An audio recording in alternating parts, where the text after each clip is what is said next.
Réunion, les facteurs du désordre convergent vers l'explosion sociale. Crise sanitaire avec l'épidémie inévitable du chikungunya.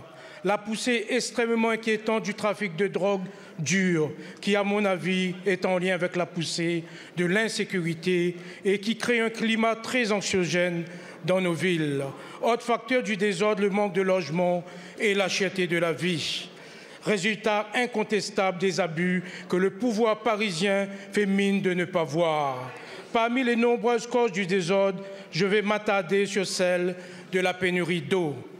Bouleversement climatique, pression démographique, la Réunion n'y échappe pas et l'eau devient rare. Pourtant, ma présidente Mathilde Panot, à l'issue de son rapport d'enquête parlementaire, avait attiré l'attention sur les risques d'aggravation de la pénurie, notamment dans les Outre-mer, et les solutions à mettre en place.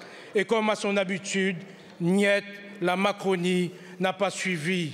Mais une fois encore, et malheureusement, nos alertes se vérifient dans nos territoires. À La Réunion, la situation est inédite. Beaucoup trop de robinets sont à sec avec les désagréments que cela entraîne pour les gens et les services publics.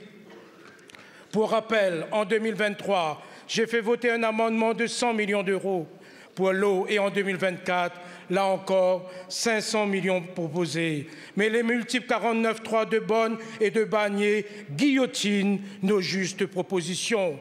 Alors je répète, l'eau n'est pas une marchandise comme les autres. L'eau est un bien commun et un droit fondamental.